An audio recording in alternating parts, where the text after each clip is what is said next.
Hello, everyone, and welcome to the Ask the Expert January edition for HR Service Delivery, where today we'll be talking about the Center of Excellence table structure and the HR services. Just to give a quick introduction, my name is Michael Sheridan. I'm one of the product managers in the HR product management group. Come from a development background, been in product management since, and hopefully we'll be able to answer all your questions and articulate how you can leverage the COEs and the HR services. So first of all, you may ask, well, what is a COE? So it's a center of excellence, and it's our data model for HR service delivery. So this provides the structure for HR to organize their cases by the functional disciplines. And we'll go into what those disciplines are. But essentially, the Center of Excellence is represented by a table in the HR service delivery module. And where this helps is allows the agents and allows the business to accurately categorize the cases. Cases are more effectively routed in triage. So for employee relations, we could route them to a specific group. For payroll, we could route them to a specific group, and we could base those on skills as well. Reporting on case metrics is more accurate because we're not basing it on a case type. We're basing it by the Center of Excellence. So some of the Center of Excellence use case examples, and just two, one for access and then one for separation. So the example I give a use case for access is employee relations. So we have employee relations cases that we want to restrict to agents just in that department or functional area because of the sensitive nature of the data, where we don't want it to be available for other agents, or we don't want it to be available to the general HR staff. The other element is the separation. So as an example, payroll requires different fields of information and process flows around payroll than they would for benefits. So for benefits, we would have things like benefits provider, where we wouldn't have that same field or that same data element on a payroll case. So just two of the different functions, as two of the many, as to why those COE structures are used. So what is available out of box in terms of what we offer for COE? So from the London version, excluding the base HR case as a center of excellence, we have 7 other centers of excellence that are available in London. And these would depend on your entitlement to applications. So as an example, if your HR lifecycle events is particular to enterprise onboarding and transitions. But for all intents and purposes, in London, HR service delivery, you're going to see employee relations as a center of excellence. You're going to see lifecycle events, payroll, talent management, total rewards, workforce administration, and HRIT operations. So just to give a graphical representation of the structure, so all of these centers of excellence are extensions of the HR case table. You may ask, well, what if I want to create a new center of excellence? So the COE model that we present out of box gives you the flexibility to configure your specific processes, and we recommend that you leverage those out-of-box centers of excellence for your case purposes. So we have the question raised a lot. So is the COE really needed? And what is the business case for creating a new extension of the COE structure? And important thing to know is that this may require entitlement to platform runtime license if we're extending outside of what's offered out of box. So as you've seen, we introduced the data model in Helsinki, and we've added centers of excellence as we've gone through. Example, Istanbul offered 5.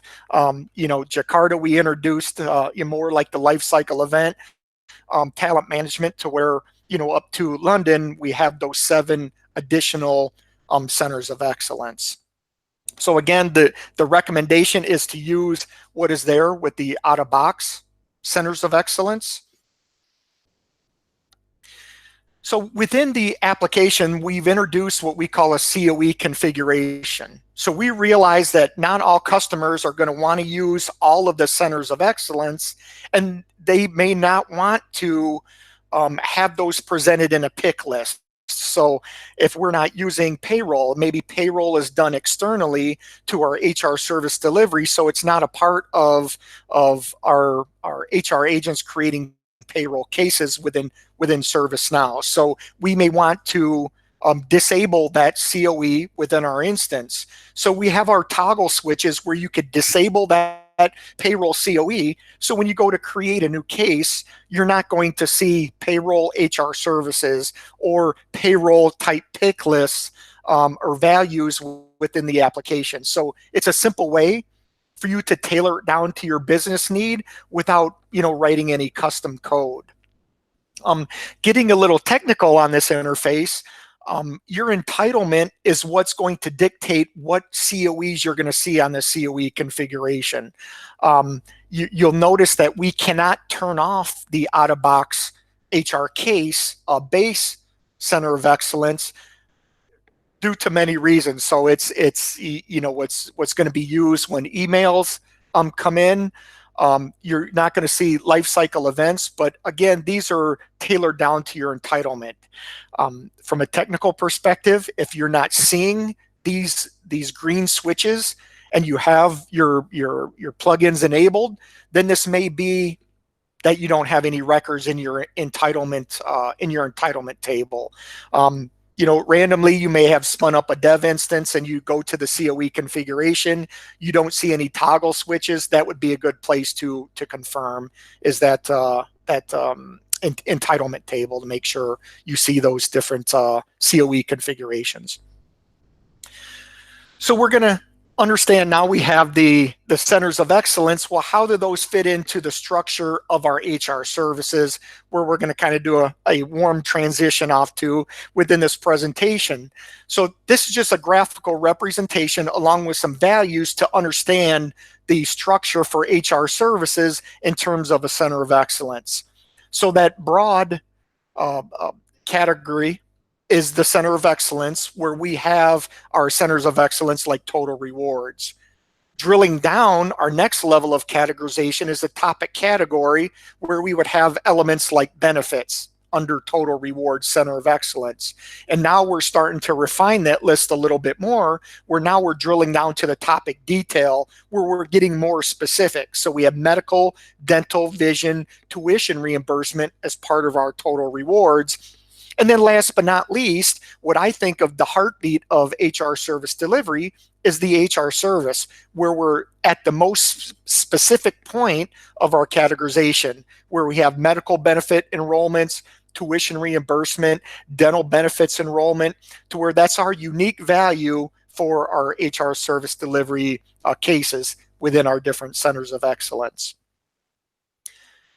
So before we transition into HR services and I go into the application, are there any questions that come up, Lisa, at this point on the community around centers of excellence? I haven't seen any come in on the YouTube chat yet. Let me go ahead and refresh community and see if we've got some more questions. And for the audience, I would encourage you to enter questions as we go along, and we'll certainly address those at our stopping points during the presentation. None yet. So okay.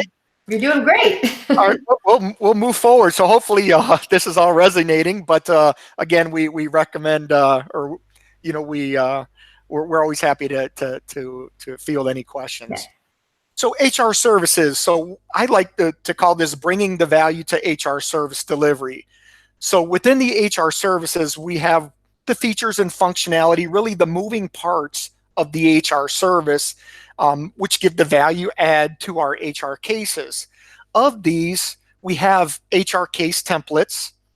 We have the concept of what we call case options. And what these are is really some automated workflows that we can apply to our HR services to follow a certain process or a certain function during the case life cycle. And we have what we call service activities, and these are how we could develop a process within our HR services. So this is how we can, create tasks for, other departments to work. This is how we can create a sequence of tasks and approvals within a HR service or within a case for others to approve or others to work on. So really is the key element of establishing our processes within a HR service. And we'll go into detail. I'll show these in the application just to give a little more color to each of these items. We have our case view configuration. So another feature we've brought with HR Service Delivery is the ability to configure what fields are going to be seen on the case page by way of a role. So if I'm the subject person, what fields do I see on my view? If I'm the open for person, what fields do I see on my view? If I'm an approver, what fields do I see on my view? So these are all through configuration, and we have a little bit more flexibility where I'll go into in some details once I get into the application. Something new, we have the case creation service configuration. So this allows us to bring on additional fields to the case creation so we can get more data up front, saving the HR agent the task of having to reach back to the employee to ask them additional questions. So the example I'll use is tuition reimbursement. We want to know the school name. We want to know when the class starts. We can get all that information on the front when the case is created rather than create a case in total rewards and then have to circle back with the employee for additional information. So again, saving time, less reaching out to the employee where not needed. Our next feature is service table fields and related lists. And these are a great feature when you're using different centers of excellence and you want to see different fields on different cases or different CoE types. So service table fields allow us to hide or show fields that are specific to that HR service or the related lists that are specific to that HR service. And again, I'll go into a little more detail within the application on those. We also have fulfillment instructions and checklists that are specific to the HR service. So in working this tuition reimbursement, what are our fulfillment instructions? So we want to give some guidance to our agents so they know the steps or the data elements needed to fulfill a tuition reimbursement request. And then we have the checklist so they could track what's been accomplished up to that point. So, make sure you get the school name, make sure you have the, tuition reimbursement amount, any tuition reimbursement that's been used already, does it push them past their limit? So those are things that could be part of a checklist specific to that HR service. Again, that's specific to tuition reimbursement. Another new feature is the showcase to subject person. So we have those scenarios where we may request on behalf of a subject person and may or may not want to show them the case within their queue. So we have that as a configuration where I'll go into details.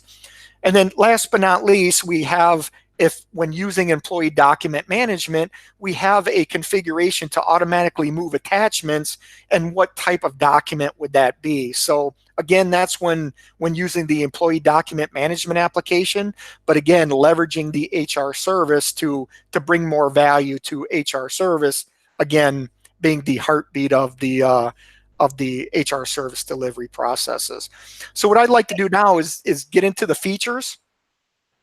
Hey, Michael, Yes. I think you answered the question, but we had Pascal who asked, is it easy to define your own Center of Excellence or CoEs?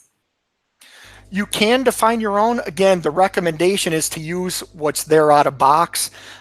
We've introduced new CoEs, as you could see from Istanbul, up through the versions. So the strong recommendation is to leverage what's there out of box. Okay, where I'd like to start with the features is opening a tuition reimbursement request to show you some of the configurations we have for the HR service that's going to bring value to our HR service delivery. So what I'm going to do now is just open one of my HR services and just talk about the template to start off with. So the template allows us to set values. The template allows us to follow a certain process flow, and the template can even leverage some of the other functionalities that we're doing with HR service to really make a smoother transition between each of our processes or workflows. So, you know, the case template, we have a new user interface to simplify things. So we can specify owning group, we could specify the short description, we can prioritize based on the HR case, we can have assignment for skills based on that HR service, which again, we can leverage in the HR template. We can have, you know, variable assignment types. We could also add additional fields. So for the folks that are using features like signed documents, so you want to be able to present employee with a task to sign a document, the HR case template is a key element in that process because we can specify what document we want the employee to sign. So typically we could call to a PDF template. So now we're telling the processor of the HR service to say, well, for that signed document task, this is the PDF template that we want to use. And then I can select my PDF template. This is employee verification letter in Canada. So you can see where the HR case template plays into a process building, meaning that you know, I want to farm out tasks to the employee to sign documents. We do have some additional features that are available as of Kingston where we can let the system automatically select that document type for an employee based on HR criteria. So if I'm not calling out to a PDF template specifically, I could call out to a document type and have the system populate that document that would be for that employee by way of HR criteria. So here I may have an NDA that would be different for different regions, but this case template is going to look at the employee, look at their region, and then apply the correct NDA when I have the document type matched in the case template. So just to show you how the case template can be used to facilitate our processes. So it's not just, you know, in old days where we just use it to specify values for the case itself, we can really leverage it to support our HR service delivery processes. And as part of the HR service, we have the ability to specify workflow. So in order for the processing of the HR service, in order for it to understand what workflow it should be used, we can specify that in the HR case template. So if we're calling to a workflow that we've created in the workflow editor, we could call it here in the template and then leverage the HR service to say, well, we're going to use workflow for this HR service. The template will tell it what workflow to use.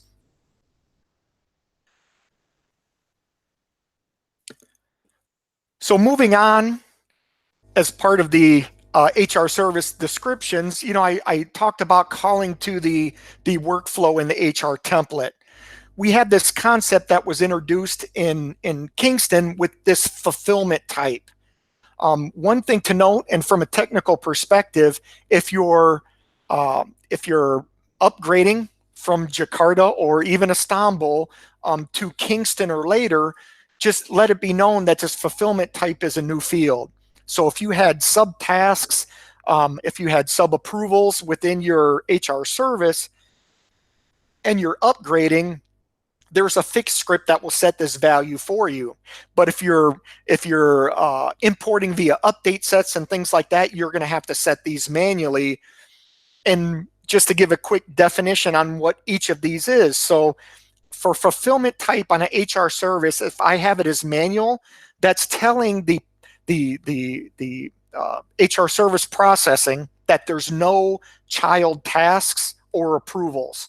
So as you can see at the bottom of my form, I just have two tabs, fulfillment instructions and HR service additional information. If I toggle that fulfillment type to service activity, and then I scroll to the bottom, now you're going to see that I can create service activities, and here's where I could specify HR tasks, I could specify approvals, I could specify child HR services if I'm using lifecycle events, enterprise onboarding, and transitions. So you could see where now I have this leverage on the HR service to be able to dictate what process my HR service is going to follow. So I've explained manual service activities where we have those child activities, and then we have this concept of workflow. And if you remember when I was talking about the template, this is where we specify what workflow we want to use for this tuition reimbursement inquiry. And if you see, this field's read only because that's where it's being selected from, is the template. So when I specify the tuition reimbursement workflow in my case template, and then I select fulfillment type, it's going to automatically populate that workflow. So that's been a question that's come from the community before about, well, the workflow is read only. How do I get a value into there? It's by way of that case template. So our next fulfillment type is lifecycle event, and the fulfillment type of lifecycle event should only be selected when the HR service is a lifecycle event. Onboarding, offboarding, global mobility. So those type of employee journeys are where we would have the fulfillment type of lifecycle event. What we're doing is we're telling the lifecycle event engine that, hey, this is a lifecycle event HR service. It's going to follow a different process, meaning that it's going to be a parent, we're going to have children, but this is where we're working logic into the HR case processing by way of configuration. And then advanced, we have the ability to use a combination of workflow as well as some tasks.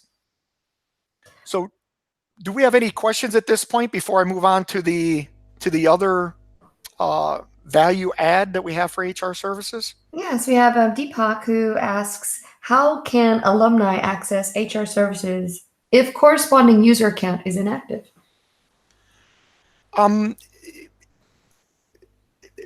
That's a longer conversation. So we have, there's out-of-box workflow that's going to deactivate or not allow an inactive SIS user to access the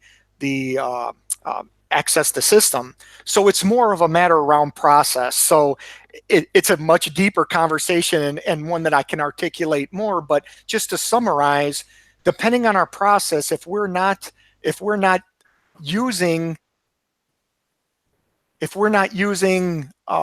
SSO, or we're deactivating alumni on the SIS user, then it's going to present some issues for customers that are having employees still access the HR service delivery or the employee service center. Then it's a matter of, well, the SIS user remains active and we allow them access to the portal. There's also a workaround where we could still have the SIS user inactive. We designate that SIS user as a retiree, and then we put some logic on the query rule that is going to filter out inactive users. And this is a use case for other customers to where alumni are deactivated in SIS user, and those alumni, those retirees, still need to access the employee service center to, ask 401k questions, COBRA questions, things that they would need to engage their HR department about. Another question. It says, not related to case template, but wondering what functionality do you have for addressing persons outside of the company? Is it possible to allow vanity or outside email addresses to function in the open for field? And this is a question that's actually posted on the community. On the open for, typically no. So we don't like to use a guest user when we're talking about HR. We're trying to be specific to an individual. But to further enhance that, we do have customers that have things like Okta. So Okta has the ability to have an external authentication where essentially they're not a registered user in our Active Directory, but they've been a registered user by way of an onboarding case within ServiceNow. So within ServiceNow, there's an onboarding case for Michael Sheridan. Michael Sheridan's not an employee as of yet. My start date is 2 weeks out. So typically customers would leverage that external authentication like Okta offers, so they can still authenticate them to ServiceNow, still have that employee in ServiceNow designated as a new employee, so they would have those new employee rights to access the system. And it's really not recommended to have a vanilla employee when it's really representing an individual. We would want that individual to be represented so we can reach out to them, and that's typically how we see it function for customers that are using applications like enterprise onboarding and transitions and are provisioning new hires through the application. So any other questions before I move on? I think we're good right now. Thanks. Awesome, great questions, I appreciate it. So next we're going to move on to the case creation service configuration. So here in my tuition reimbursement inquiry, you see I have a case creation service config of tuition reimbursement. And if we drill into that, you can see where I am specifying my left task fields as school or program name, course title, course justification, and then I have some additional fields, work notes. On the right side, I have open for, subject person, course start date, course end date, course cost. So again, just a configuration where you're going to see it's going to leverage the ability to provide more data. So just to give a quick synopsis of this record, you can just see where that case creation service config for tuition reimbursement is applied to an HR service. At the top, you have your configurations where you could add or remove fields. So what I want to do now is jump to the case creation config to show you what that looks like.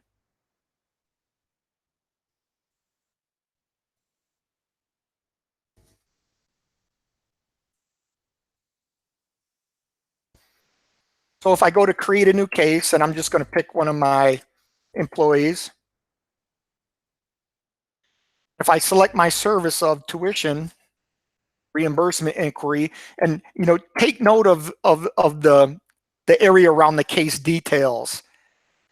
So if you notice, when I selected the HR service, I now have these additional fields that I could populate, so I don't have to circle back with the employee to ask them, when does the course start? When does the course end? What is the cost? So we've enhanced, over the course of the HR service delivery product to, relieve some of the pressure from the HR agent, the back and forth, as well as the employee, to where when I call, I want to be able to give you all the information needed so the HR department can run with the request. So if I select something different, you're going to see where those fields disappear. So again, that's all by way of configuration. And you could kind of understand the theme of where we've come with HR service delivery to drive more configuration rather than having the code to show or hide those fields. So what I'm going to do now is jump back to my HR service and continue on with some of my features in the HR service. I'm going back to my tuition reimbursement inquiry. So our next element of configuration are the case view configurations. So we have this open for approver view, and we have a subject person task assignee view. So we have two different, we have four different roles that we specify to what we want that case view to look like. And I'm going to drill into the open for approver view, and we're going to open that record to see how that's configured and how we can change things. So we have three different sections, what we call a title row, a person row, and a detail row. So in that title role, out of box, I want to show the employee, the HR service, and the subject person name. I may have a use case where I want to show, maybe another field. Maybe I want to show the, the expected start, or I want to show the impact, on the header of the case details page. So I have the ability to add those fields just by way of configuration. So now when I'm in the portal and I open the case page, I'm going to see the HR service, the subject person name, and then the impact of the case. So within the person row is where we're specifying people or groups. So in the person row, you're going to see that I have an open for a subject person, and I may want to add another entity, maybe the subject person's manager, or maybe the watch list. So if I click the drop down, one thing you'll notice is that case support team, that's a group. Collaborators, that's a group. If you see these other ones that are grayed out, they're only allowing me to select items that are specific to a group. So there's some logic behind that, but just to show you that it's not like we have a person column and we're adding, the summary of the case on that, on that ticket page. So I can add up to 6 different data value types on the case page. And the reason why we do that is so we don't have to scrunch all that data together. 6 was a good spacing for that ticket page, so that's why we went with 6.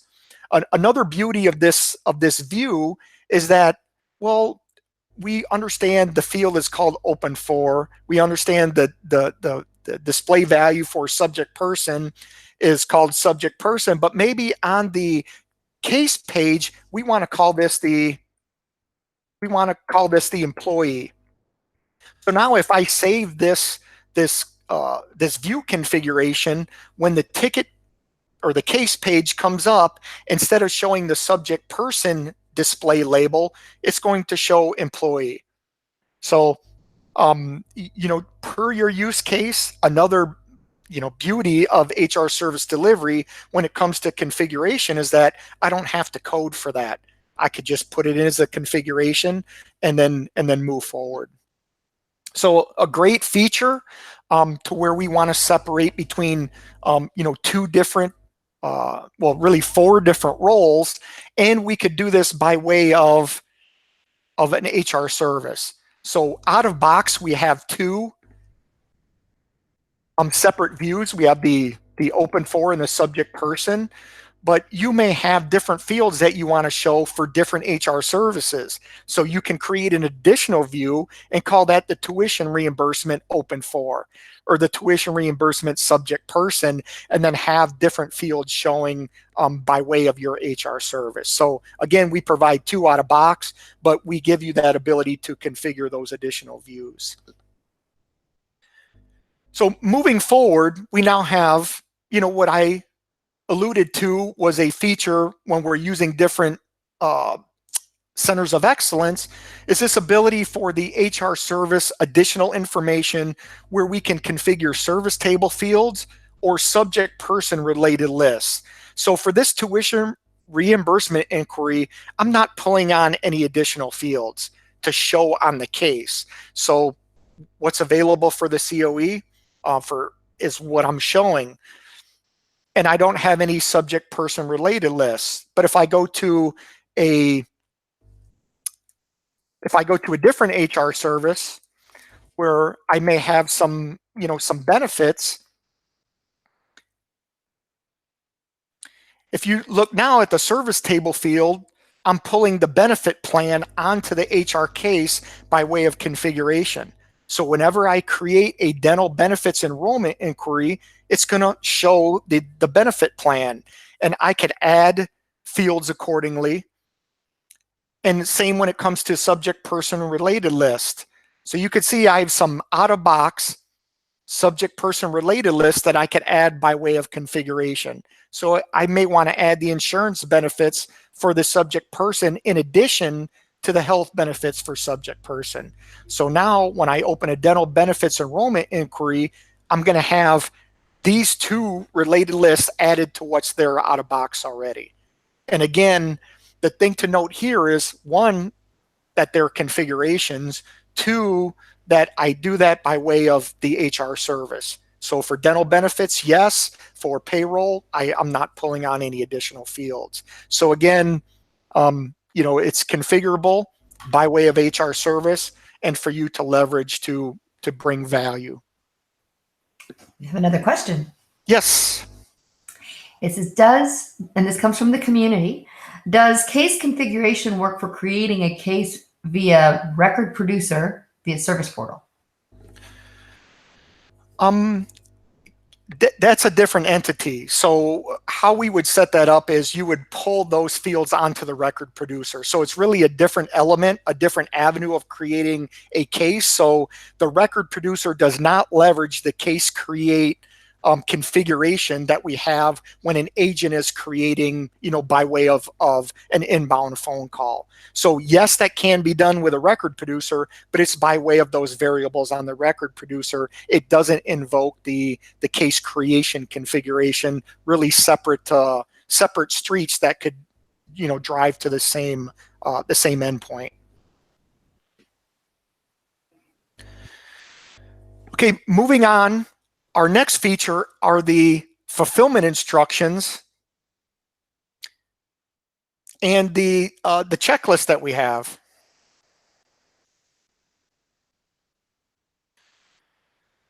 So maybe we have some new agents, or HR service delivery and ServiceNow is new to our HR department, and we want to provide them some fulfillment instructions to help them along the way or follow the right process in order to work the case.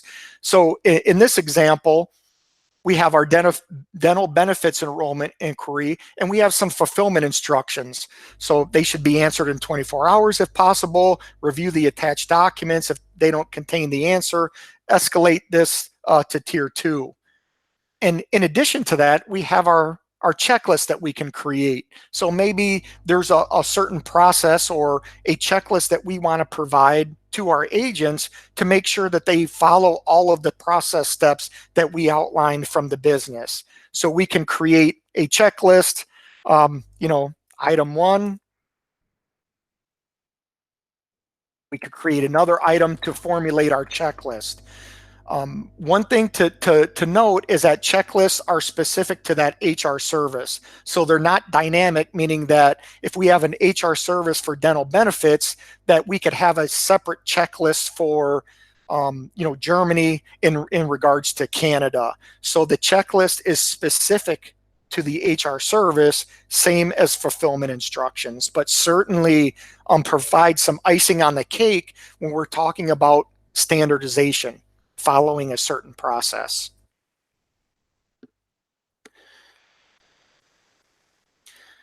The next item I want to cover is the showcase to subject person. So this is something that's been new since HR service delivery first was the scoped application. So we have use cases to where we want to show the case to the subject person.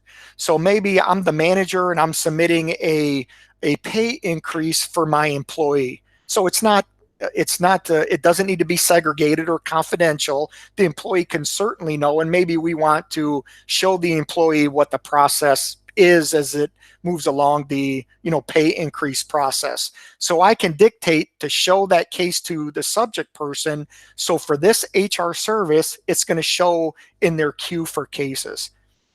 So a simple true false checkbox, maybe it's something we don't want to show the case to the subject person. Maybe as a manager, I want to send an inquiry out to HR to find out what my employee's salary is because I want to give them a raise. It doesn't necessarily need to be seen by the employee. It's not, sensitive information for them, but we just don't need to show it. It's more for the manager. So I can elect that I do not show it by deselecting the showcase the subject person. But again, a new feature that's configurable again, following the theme of configuration to where you can allow the subject person to see or not see the case.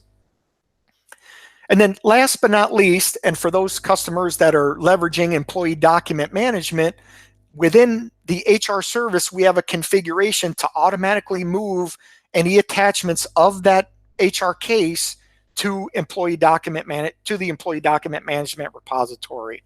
So if I choose to automatically move documents, I can select what type of document. So, it may be, if this was an NDA case, it may be a non-disclosure agreement that I want to present to the employee. So I would choose the non-disclosure agreement as the document type. So whenever my case would close, it would automatically move those documents to the employee repository and then establish a related list. So again, one thing to note is this is for customers that have employee document management. It's going to add this field and the related functionality, but it's another bell and whistle that we leverage on the HR service, which is really the point where we're bringing value to HR service delivery.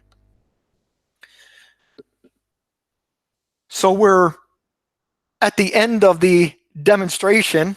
Do we have any questions? Any more questions that's come up to this point? Let's see. I'm not seeing any yet on the YouTube chat.